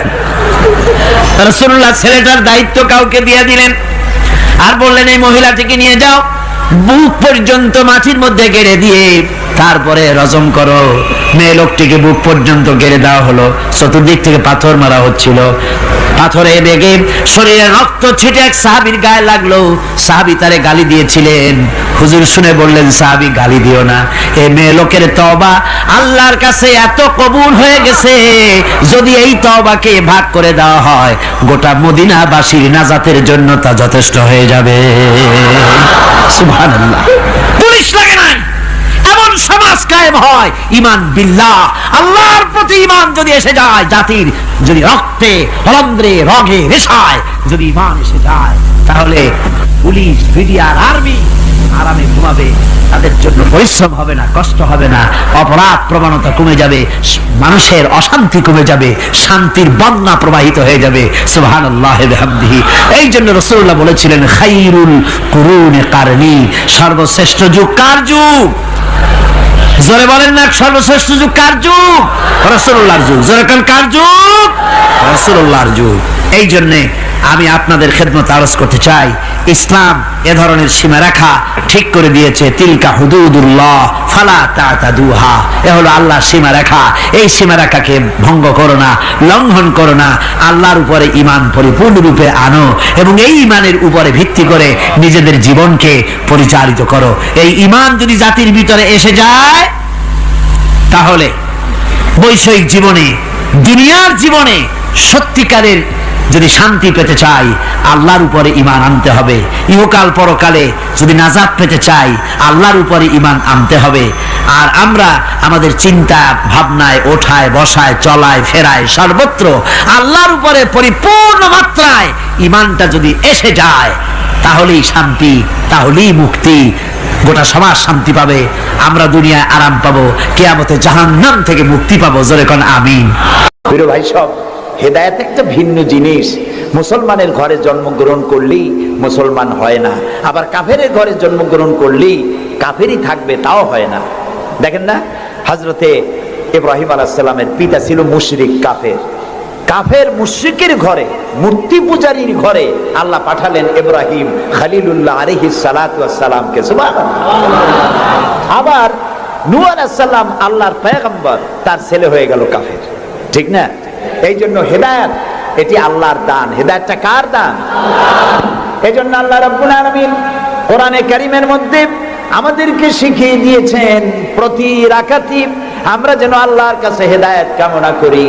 ইহদিনাস সিরাতাল মুস্তাকিম পড়েন, ইহদিনাস সিরাতাল মুস্তাকিম সিরাতাল্লাযীনা আন'আমতা আলাইহিম গায়রিল মাগদুবি আলাইহিম ওয়ালাদ-দাল্লিন। আমিন। আয় আল্লাহ, তুমি আমাদেরকে হেদায়েত দাও, হেদায়েতের রাস্তা দেখাও, ওই পথ যে পথ নবিয়্যিন, সিদ্দিকিন, শুহাদা, সালেহিন তাদের পথ আমাদের দেখাও। আর যারা অভিশপ্ত, যারা বিপদগ্রস্ত, পথগ্রস্ত, সে পথে আমি চলতে চাই না, নবীদের পথ আমাদেরকে দেখাও। হেদায়েত পাওয়া যত কঠিন, হেদায়েতের উপরে টিকে থাকা ততোধিক কঠিন। সেই জন্য আল্লাহ তাআলা হেদায়েত প্রাপ্তদের জন্য একটা দোয়া শিখিয়ে দিয়েছেন, এই দোয়াটা করো যাতে তোমরা হেদায়েতের উপরে টিকে থাকতে পারো। দোয়াটা কি? রব্বানা লা তুযিগ কুলুবানা বা'দা ইয হাদাইতানা ওয়া হাব লানা মিন লাদুনকা রাহমাতান ইন্নাকা আনতাল ওয়াহ্হাব। আয় আমার রব, তুমি আমাকে যখন দয়া করে হেদায়েতের রাস্তা দিয়েছো, আল্লাহ তুমি আমাকে হেদায়েত থেকে বিগড়ে দিও না। বলেন আমিন। নবী করিম সাল্লাল্লাহু আলাইহি সাল্লামের কাছে কোরআন নাজিল হচ্ছে, কে এনে দিচ্ছে? আল্লাহ তাআলা দুনিয়ার মানুষকে হেদায়েত দিবেন, সেজন্য নবী দরকার, আর হেদায়েত পাঠানো দরকার। আল্লাহ তাআলা কোনো মানুষের সাথে সরাসরি কথা বলেন না, সরাসরি কথা বলেন না, সামনে এসে কথা বলেন না। যদি কারোর সঙ্গে কথা বলতে চান, মিন ওয়ারাই হিজাব, পর্দার আড়াল থেকে কথা বলেন, অথবা তার মনের মধ্যে আল্লাহ তাআলা ইলকা করে দেন। আমি গত 2 সপ্তাহ আগে কায়রো সফর করে এসেছি, মিশর। আল্লাহ তাআলার কাছে আমার খুব আশা ছিল। দুনিয়ার 4টি মহাদেশের প্রায় অর্ধশত দেশ ভ্রমণ করেছি, কিন্তু মিশর আমার দেখা হয়নি। মুসা আলাইহিস সালামের দেশ, ফেরাউনের দেশ, ইউসুফ আলাইহিস সালামের দেশ, সালেহ আলাইহিস সালামের দেশ, ইব্রাহিম আলাইহিস সালামের শ্বশুর বাড়ি। তো আল্লাহ তাআলা সেই জায়গা দেখার তৌফিক দিলেন। গেলাম সেই জায়গায়, কায়রো থেকে প্রায় 600 কিলোমিটার দূরে, তুরে সায়না, যেখানে আল্লাহ মুসা আলাইহিস সালামের সাথে কথা বলেছিলেন। আমার জীবন ধন্য। আল্লাহ তাআলা সেই জায়গাটাও দেখালেন যেখানে আল্লাহ মুসা আলাইহিস সালামের সঙ্গে কথা বলেছেন। তো আল্লাহ তাআলা সরাসরি কথা বলেন, কিন্তু দেখা যায় না তাকে। এই কোরআন শরীফে আল্লাহ তাআলা কি সুন্দর করে বলেছেন, সূরা তাহার মধ্যে এসেছে, মুসা আলাইহিস সালাম তিনি যাচ্ছিলেন তার স্ত্রীর পরিজন নিয়ে। স্ত্রী ছিলেন গর্ভবতী, আসন্ন প্রসবা, ডেলিভারি হবে, প্রচন্ড ঠান্ডা ছিল, এখন আগুনের প্রয়োজন। তিনি দূরে দেখতে পেলেন একটা গাছের উপরে যেন আগুন দেখা যায়। তিনি ছুটলেন সেই আগুনের পানে এবং বললেন, ফাকালা লি আহলিহিম কুসু ইন্নী আনাস্তু নারান লাআল্লি আতিকুম মিনহা বিকাবাসিন আও আজিদু আলান নারি হুদা। তোমরা এখানে অপেক্ষা করো, আমি তো এই আগুনের মতো কি একটা দেখতেছি, আমি ওখানে যাই, হয়তো আগুন আনতে পারবো, অথবা কোন একটা রাস্তা, একটা কিছু পেয়ে যাবো।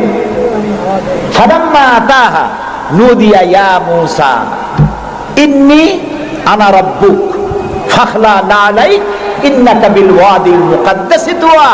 ও মুসা, যেটারে আগুন মনে করছো এটা আগুন না, এটা আমি তোমার রব। ফাখলা নালাইক, জুতা খোলো, ইন্নাকা বিল ওয়াদিল মুকাদ্দাসি তুয়া, এটা হলো পবিত্র উপত্যকা। আমি যখন সেই পবিত্র উপত্যকায় গেছি, এদিকে তুরে ছায়না, এদিকে আরেকটা পাহাড়, মাঝখানে দুই পাহাড়ের মাঝখানের সমতল ভূমিকে উপত্যকা বলা হয়। আমার এই আয়াত মনে পড়লো, সাথে সাথে জুতা খুলে ফেলে দিলাম। মুসা আলাইহিস সালামকে আল্লাহ বলেছেন ফাখলা নালাইক, জুতা খোলো। আমি আমার সাথীরা জুতা খুলে এগিয়ে গেলাম। আমার এক সাথী ছিলেন চট্টগ্রাম ইন্টারন্যাশনাল ইসলামিক ইউনিভার্সিটির কোরআনিক সায়েন্সের চেয়ারম্যান অধ্যাপক গিয়াসউদ্দিন তালুকদার। তাকে আজান দিতে বললাম, তিনি আজান দিলেন ওয়াদিল মুকাদ্দাসে। আজান দিয়ে সেখানে আমরা জোহরের নামাজ আদায় করলাম, জোহর আসর জামআন ওয়া কাসরান আদায় করে নিলাম। তারপরে চলে গেলাম সেই জায়গায় যেখানে আল্লাহ তাআলা কথা বলেছিলেন, সেই জায়গাটা এখনো আছে। সুবহানাল্লাহ। আল্লাহ তাআলা বলছেন ওয়া নাখতারতুকা ফাসতামি' লিমা ইউহা। ও মুসা, আমি তোমাকে আমার জন্য বাছাই করছি। সুবহানাল্লাহ। আমি তোমাকে আমার জন্য বাছাই করেছি, এখন তুমি শোনো আমি কি বলি। ইন্নানি আনাল্লাহ, আমি আল্লাহ। সুবহানাল্লাহ, সুবহানাল্লাহ। আমি আল্লাহ, লা ইলাহা ইল্লা আনা, আমি ছাড়া কোনো ইলাহ নাই। ফাবুদনি ওয়া আকিমিস সালাতা লিযিকরি, অতএব আমার ইবাদত করো আর আমার শরণার্থে নামাজ কায়েম করো। সুবহানাল্লাহ। ওইখানে দেখলাম দুইটা ধর্মীয় প্রতিষ্ঠান, একটা হলো মসজিদ আর একটা হলো গির্জা, একদম গায়ে গায়ে লাগানো। দুনিয়ার ইহুদি খ্রিস্টান আর মুসলমানেরা এক জায়গায় নামাজ পড়তেছে আর যার যার মতো ইবাদত করতেছে, কোনো ঝগড়া নাই। ইহুদিরাও যাচ্ছে আর খ্রিস্টানেরাও যাচ্ছে, মুসলমানেরাও যাচ্ছে। আমি সেখানে একটা বক্তব্য রাখলাম, বললাম দুনিয়ার ঐক্য, কোন রাজনৈতিক ঐক্যে পৃথিবীর মানুষকে ঐক্য বানাতে পারবে না, ইসলাম দিয়েই ঐক্য করা যাবে, এটাই হলো তার প্রমাণ। পৃথিবীর শ্রেষ্ঠ জাতি এই তিনটি, মুসলমান, খ্রিস্টান, ইহুদি। এই সেরা পৃথিবীতে রাজত্বকারী, ক্ষমতা বিস্তারকারী শক্তি মিলিত হয়েছে ওয়াদ মুকাদ্দাসে। এই তিন শক্তি একত্রে হয়ে আল্লাহর ইবাদত করতেছে, মারামারি নাই, কাটাকাটি নাই। সুতরাং ধর্মভিত্তিক ঐক্যই পৃথিবীকে শান্তির নিবাস বানাতে পারে। সেখান থেকে সে সফর কাহিনী অনেক লম্বা, আমি বই একটা লিখতেছি, আপনারা দোয়া করেন যেন সেটা বের করতে পারি। তারপরে চলে গেলাম মিউজিয়ামে, পিরামিড দেখলাম, নীল নদ দেখলাম, আল্লাহ দেখাইলেন।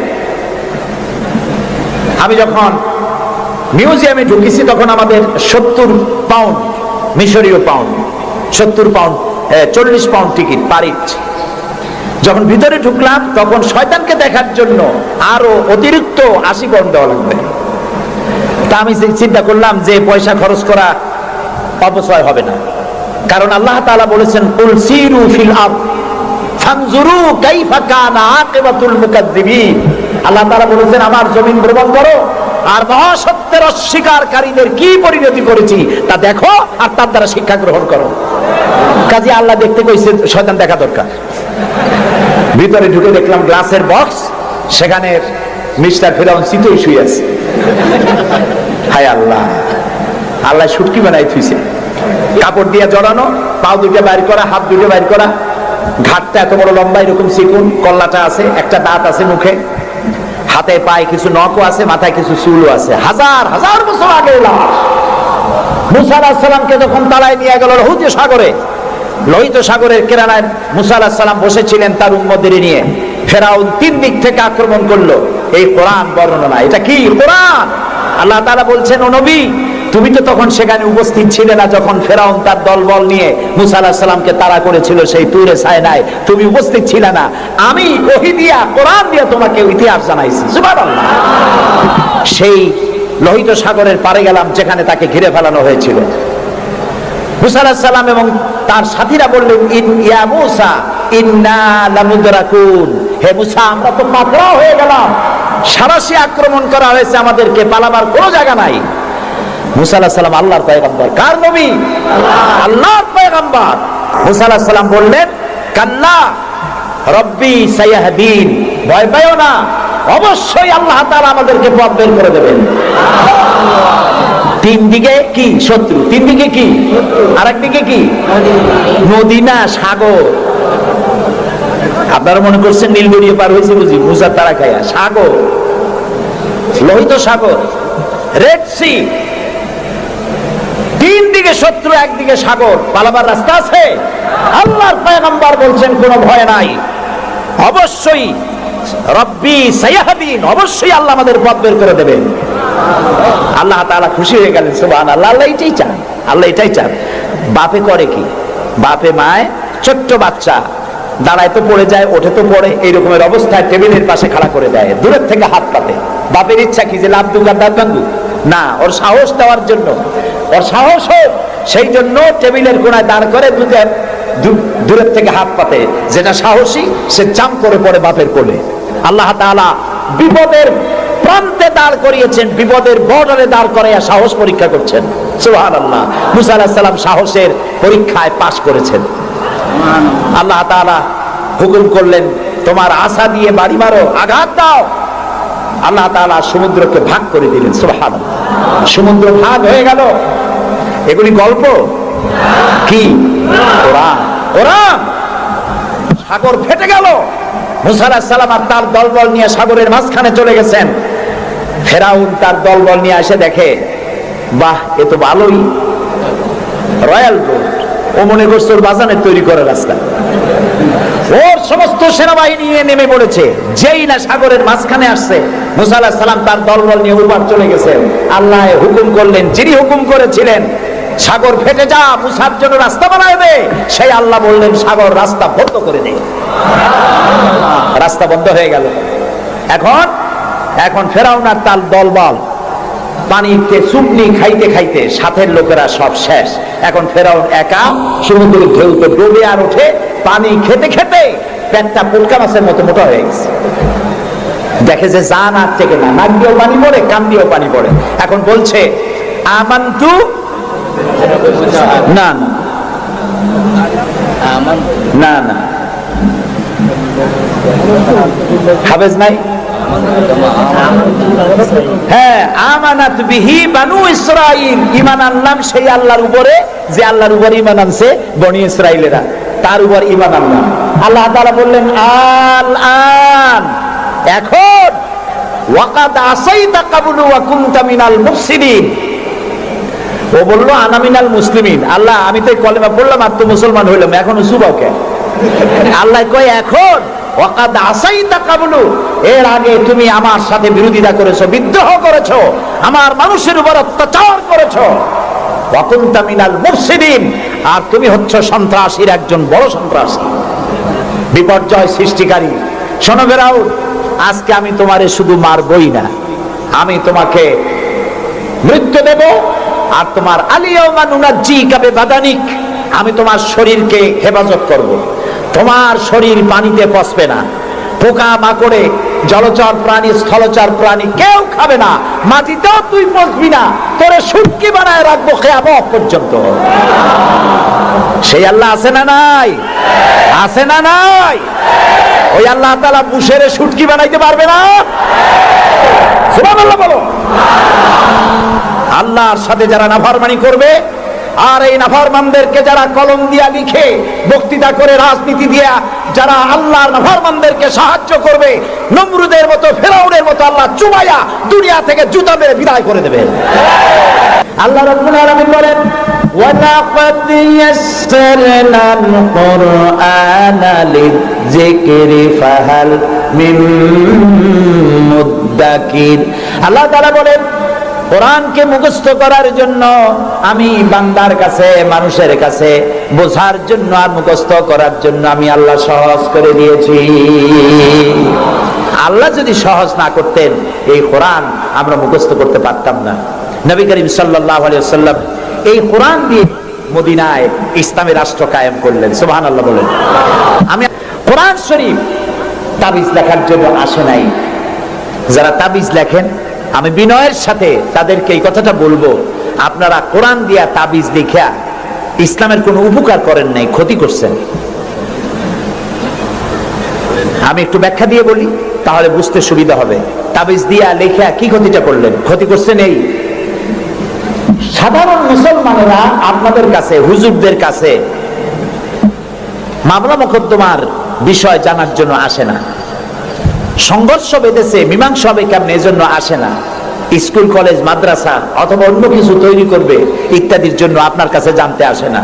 আপনার কাছে আসে ছেলে বিয়ে করছে, বহুত দিন হয়েছে, বাচ্চা হয় না, তারপরে পেট্রোল শোক হয়েছে, মাথায় যন্ত্রণা, গরু হারায় গেছে, খুঁজে পাওয়া যায় না, বউ জেনে ধরছে, মেয়েকে ভূতে ধরছে, এই সব কালো জিরে পড়া, তেল পড়া, পানি পড়া আর কালো সুতোয় গিরে দেওয়া, এই সব কাজেই আপনার কাছে আসতেছে। কেন? আপনি বুঝাইছেন যে এখানে আসলে তাবিজ দেওয়া যায়, ঝাড়ফুঁক করা যায়, দোয়া দরুদ করা যায়, সেই জন্য বড় কাজ থইয়া এই কাজে আপনার কাছে আসতেছে। অথচ বিশ্বাস করুন, রাসূলুল্লাহ কোরআন দিয়া তাবিজ লেখেন নাই, সাহাবায়ে কেরামও করেন নাই। একজন সাহাবীও তাবিজ লিখেছেন এর দলিল যদি কারো জানা থাকে মেহেরবানি করে আমাকে জানাবেন, আমি আপনার কাছে শিখবো। ঝাড়ফুঁক করেছেন রাসূলুল্লাহ নিজেও, ঝাড়ফুঁক করেছেন সাহাবায়ে কেরাম, কিন্তু তাবিজ লেখেন নাই। তাবিজ লিখে মানুষকে বোঝানো হয়েছে এটা তাবিজের কিতাব, কিন্তু তা নয়, এটা সংবিধান। সুবহানাল্লাহ বলেন। এটা কনস্টিটিউশন, এর মধ্যে অর্থনীতি, সমাজনীতি, রাজনীতি, ইতিহাস, ভূগোল কি নাই, কোরআনের মধ্যে সব আছে। সুবহানাল্লাহ। মুহাম্মদুর রাসূলুল্লাহ, সবাই বলেন সাল্লাল্লাহু আলাইহি ওয়াসাল্লাম, তিনি মক্কি জিন্দেগিতে লোক তৈরি করলেন, আবু বকর, ওমর, ওসমান, আলী রিদওয়ানুল্লাহ তাআলা আলাইহিম আজমাইন, এই জাতীয় লোক তৈরি হয়ে গেল। কেন তৈরি হলো? দেখেন আল্লাহ কি বলেন। আল্লাহ রাব্বুল আলামিন বলেন, হুয়াল্লাযী আরসালা রাসূলাহু বিল হুদা ওয়া দীনিল হক লিইয়ুযহিরাহু আলাদ দীনি কুল্লি ওয়া কাফা বিল্লাহি শাহীদা।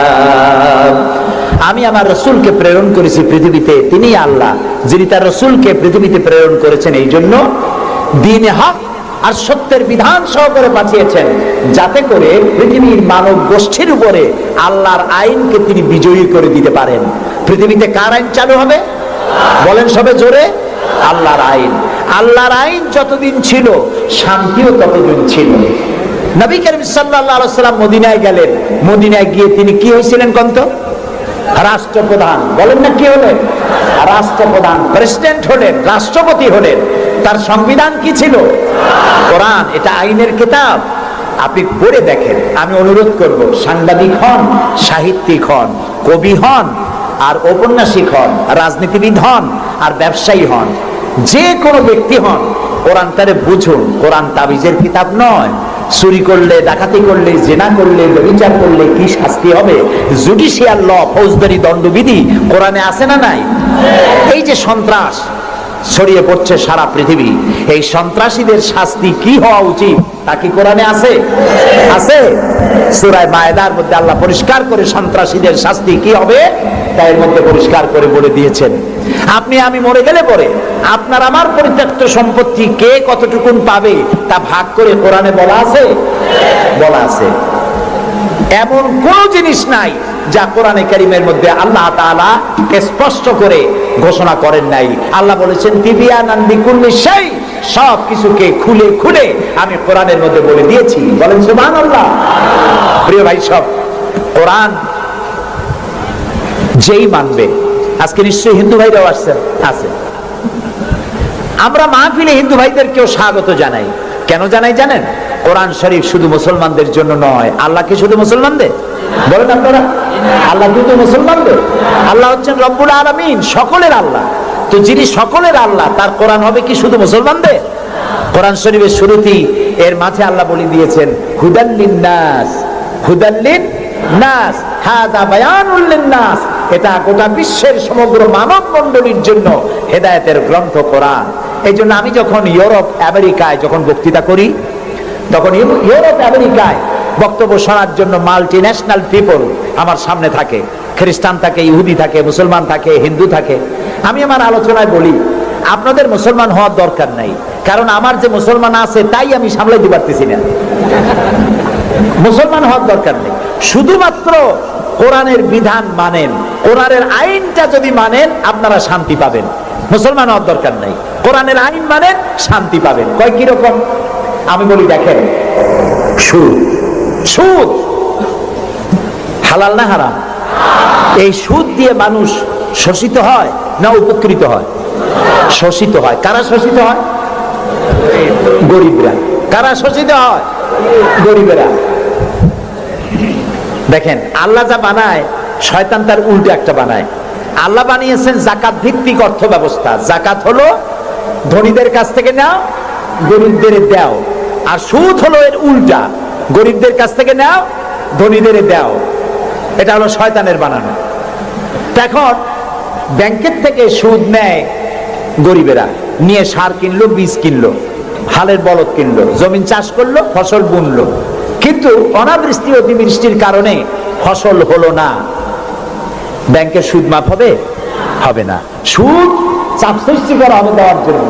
যদি না দেয় তাহলে বাকি হালের বলদ বেচা লাগবে, বইয়ের সোনার শেষ চুরি গাছা, ভিটে বাড়ি বিক্রি করে ব্যাংকের সুদ পরিশোধ করতে হবে। ব্যাংকে টাকা রাখছিল কারা? বুঝেন না কেন? কারা রাখছিল? তাদের টাকা আরো বাড়লো, আর গরিবের টাকা যা ছিল তাও শেষ হয়ে গেল। এখন দেখেন আল্লাহ কি বলেন। আল্লাহ রাব্বুল আলামিন বলেন ওয়াহাল্লাল্লাহুল বাইআ ওয়া হাররামার রিবা। আল্লাহ তাআলা বলেন আমি সুদকে হারাম করেছি আর ব্যবসাকে করেছি হালাল। সুদ হারাম। কত বড় হারাম? রাসূলুল্লাহ বলেছেন সুদের মধ্যে ৭০টি গুনাহ, তার ৭০ গুনাহ হলো নিজের গর্ভধারিণী মাকে বিবাহ করা। নাউযুবিল্লাহ। ঘৃণার সাথে বলেন নাউযুবিল্লাহ। এই মারাত্মক গুনাহ, এই সুদ যদি বাংলাদেশে রাষ্ট্রীয়ভাবে বন্ধ করা হয় তাহলে উপকৃত হবে শুধু মুসলমানেরা। হিন্দুরা হবে না, খ্রিস্টান হবে না, বৌদ্ধরা হবে না। এখন এটারে কেমনে বন্ধ করবেন? কোন সুদ কেমনে বন্ধ করবেন? সুদের বিরুদ্ধে আমাদের দেশের পীর সাহেবরা, মাওলানা সাহেবরা ওয়াজ কি কম করছে? পক্ষে করছে না বিপক্ষে করছে? সুদ বন্ধ হয়েছে? আমি বলি কিয়ামত পর্যন্ত যদি এই দেশে পীর সাহেবরা আর মাওলানা সাহেবরা ওয়াজ করতে থাকে সুদের বিরুদ্ধে, সুদ বন্ধ হবে না, হবে না, হবে না। ওয়াজ দিয়া তাফসীর দিয়া সুদ বন্ধ হয় না। ওয়াজ দিয়া তাফসীর দিয়া যদি সুদ বন্ধ হইতো তাহলে মুহাম্মদ সাল্লাল্লাহু আলাইহি ওয়াসাল্লামের চাইতে বড় ওয়াজ আকাশের নিচে জমিনের উপরে আর একজন আছে, তিনি ওয়াজ করে বন্ধ করতে পারতেন। তিনি বন্ধ করছেন কিভাবে? আইন করিয়া। কিভাবে করছেন? যেমন একটা বিষয় আপনাদের বুঝাই। আমাদের দেশে এখন পলিথিন আছে না নিষিদ্ধ হয়েছে? কেমনে নিষিদ্ধ হইল? মাওলানা সাহেবরা ওয়াজ করছে ভাইরা আপনারা পলিথিন ব্যবহার করবেন না, কবিরা গুনাহ হইব। আর যদি কেউ পলিথিন ব্যবহার করেন কিয়ামতে 13 দিন জাহান্নামে থাকবেন। এরকম ওয়াজ করছে কেউ? কেমনে বন্ধ হইল? পরিবেশ মন্ত্রী বিল উত্থাপন করলেন পার্লামেন্টে, বললেন পলিথিন জমিনের উর্বরা শক্তির জন্য মারাত্মক ক্ষতিকর। পলিথিন পচে না, জমির উর্বরা শক্তি নষ্ট করে দেয়। একদিন বাংলাদেশে জমিনের উর্বরা শক্তি হারিয়ে গোটা মানুষ দুর্ভিক্ষের কবলিত হবে, না খেয়ে মারা যাবে। সুতরাং এই ধরনের বিষাক্ত জিনিস এটাকে নিষিদ্ধ ঘোষণা করা হোক। স্পিকার সাহেব তখন বললেন পার্লামেন্টের সামনে, সংসদের সামনে এখন প্রশ্ন হচ্ছে যে পলিথিন মারাত্মক ক্ষতিকর বিষয়, এই জিনিসটি নিষিদ্ধ ঘোষণা করা হোক। পক্ষে যারা আছেন তারা হা বলেন। হা বলল, তিনি হা বিজয় হয়েছে বলে এটাকে নিষিদ্ধ ঘোষণা হয়ে গেল। পরের দিন প্রেসিডেন্ট সই করলেন। এখন পলিথিন নিষিদ্ধ হলো না জারি আছে? কোন এর প্রোডাকশন, এর উৎপাদন, এর বিপণন সবটা বন্ধ হয়ে গেছে। এখন সুদ বন্ধ করবেন কেমনে? ওয়াজ করে বন্ধ করা যাবে না। সুদে মানে সুদের বিপক্ষের লোক পার্লামেন্টে যদি যায়, 2/3 মেজরিটি যদি তারা হয়, তারপরে একজন লোক সেখানে দাঁড়িয়ে যাবেন, বিল উত্থাপন করবেন, বলবেন আল্লাহ সুদ হারাম করেছেন, রাসূলুল্লাহ বলেছেন সুদের মধ্যে ৭০টি গুনাহ, তার ৭০ গুনাহ হলো নিজের গর্ভধারিণী মাকে বিবাহ করা। এই মারাত্মক সুদকে নিষিদ্ধ ঘোষণা করা হোক। স্পিকার সাহেব বলবেন সংসদের সামনে এখন প্রশ্ন হচ্ছে সুদ হচ্ছে মাকে বিবাহ করার মতো মারাত্মক গুনাহ। এই গুনাহ থেকে গোটা জাতিকে বাঁচাবার জন্য সুদ নিষিদ্ধ ঘোষণা করা হোক। এই প্রস্তাবের পক্ষে যারা আছে তারা জোরে হা বলুন। আরে ভাই, এটা তো পার্লামেন্ট না। পার্লামেন্টে যখন হা বলবে তখন স্পিকার সাহেব বলবেন আমার মনে হয় হা জয় যুক্ত হয়েছে, হা জয় যুক্ত হয়েছে। কয়বার কবে? 3 বার। পরের দিনে বিল চলে যাবে বঙ্গভবনে, প্রেসিডেন্ট সাহেব চোখ বুজে সই করে দেবে। তারপরের দিন থেকে সোনালী, বৈকালী, রূপালী, ভুবানী গোষ্ঠী শুদ্ধ ব্যাংকের সুদ বন্ধ হবে নাকি হবে না বলো? সুতরাং কোরআন এসেছে আইন ইমপ্লিমেন্টের জন্য।